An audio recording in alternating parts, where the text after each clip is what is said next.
السلام علیکم ورحمۃ اللہ وبرکاتہ۔ ناظرین، استقبال ہے آپ کا ہمارے چینل الاخبار میڈیا پر۔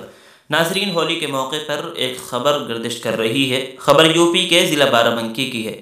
ہولی کے رنگ میں شرابور ہونے کے لیے پورے ملک سے سبھی دھرموں کے لوگ بارہ بنکی میں واقع دیوا شریف درگاہ آتے ہیں۔ سبھی دھرموں کے لوگ یہاں ایک دوسرے کو رنگ لگاتے ہیں۔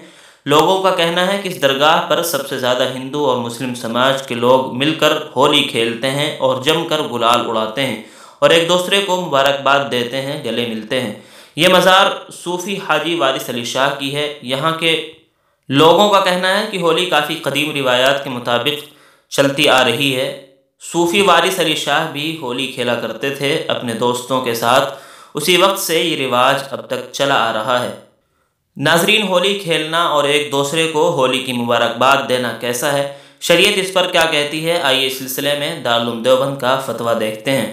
تو ناظرین، دارالعلوم دیوبند سے کسی نے پوچھا کہ جو لوگ ہولی مناتے ہیں ان کا کیا حکم ہے؟ جواب آیا کہ ہولی اور دیوالی وغیرہ ہندوؤں کے مذہبی تہوار ہیں۔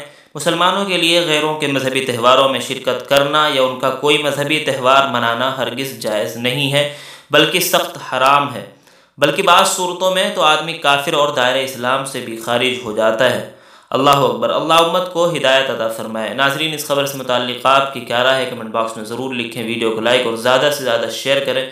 اس طرح کی اور بھی ملی اور ملکی خبریں حاصل کرنے، خصوصاً مدارس اور علماء کے متعلق ہر خبر سے باخبر رہنے کے لیے ہمارے چینل الاخبار میڈیا کو سبسکرائب کر کے بیل آئیکن ضرور دبا دیں۔ شکریہ، والسلام علیکم ورحمۃ اللہ۔